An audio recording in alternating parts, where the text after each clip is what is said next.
मला जो आपण विषय दिलेला आहे सामाजिक नीतिमूल्य, विषय इतका सुंदर आहे की त्या विषयावर जितकं बोलावं तितकं कमी आहे. पण का आज सामाजिक नीतिमूल्यांची आठवण आपल्याला करून घ्यावी लागते? सामाजिक मूल्यांच्या संदर्भाने जेव्हा आपण विचार करतो, आज मानवी जीवनामध्ये मूल्य संपत चालली. याचं कारण असं आहे की माणूस हा माणूस केव्हा होतो, माणूस हा माणूस केव्हा होतो. गीता असं सांगते, दृश्यते पुरुषाकारा. माणूस आकाराचा नको आहे, माणसामध्ये मानवी मूल्य असणं गरजेचे आहे.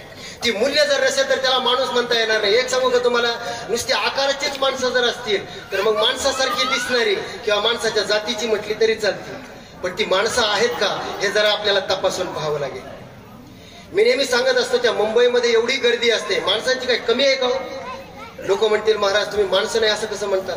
माणसं नाही असं मी म्हणत नाही, पण ती माणसासारखी दिसणारी आहेत, माणूस आहेत का हे तपासून पाहावं लागेल. संतांच्या पातळीवर, मूल्यांच्या पातळीवर हे तपासून पाहावं लागेल. मुंबईमध्ये तुम्ही जा, माणसं कमी आहे का?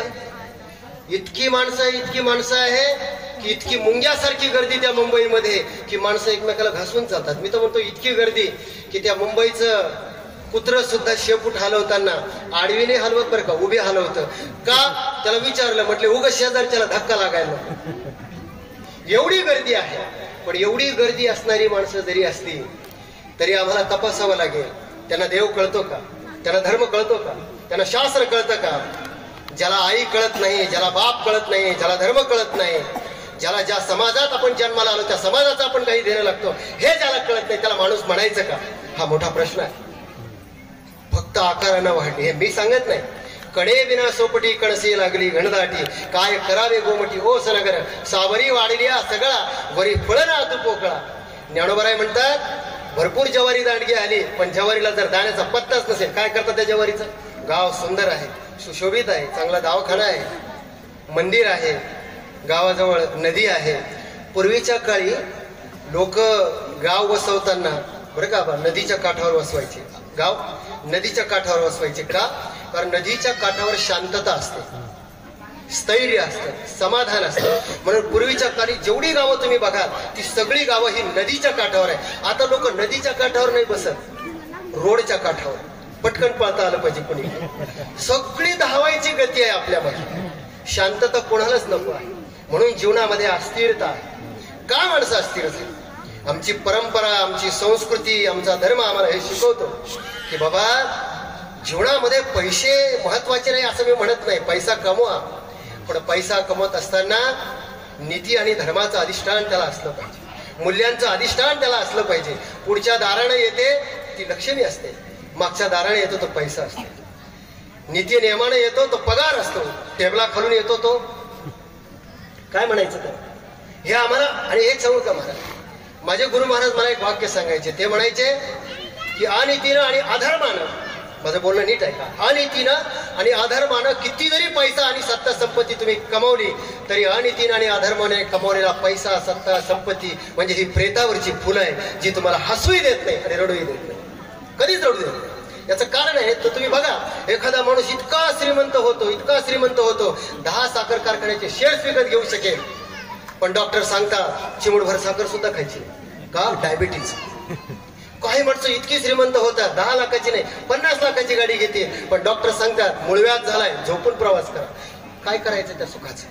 हे आम्हाला तपासून पाहावं लागेल.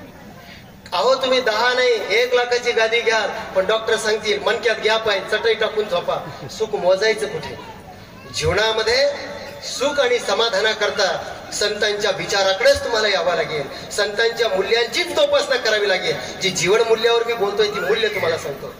किती परंपरा श्रेष्ठ आहे आपल्या देशातली की आपल्या घरामध्ये कोणी पाहुणा जर आला ना तर आपल्याला शिकवलं आपल्या संस्कृतीने अतिथी देवो भव.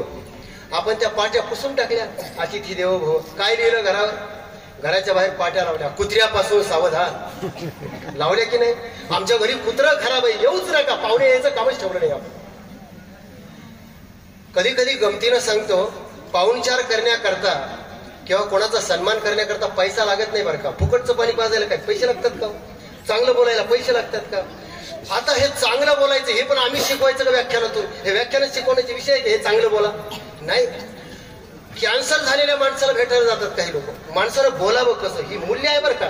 बोलावं कसं अरे देवानं आपल्याला एवढा चांगला देह दिला, एवढं चांगलं आयुष्य दिलं, तेवढ्या आयुष्यामध्ये असं जगावं, असं बोलावं की आपलं बोलणं पाहून लोकांना असं वाटावं काय अमृतासारखा माणूस बोलतो आणि याने बोलावं, आपण ऐकत राहावं. ज्ञानोबराय म्हणतात काही माणसं असं बोलतात, बोलणे ते वृष्टी इंगळाची, इंगळी चावडी तर वेदना कमी होती, इतकं भयंकर बोलतात. कशा करता बोलायचं?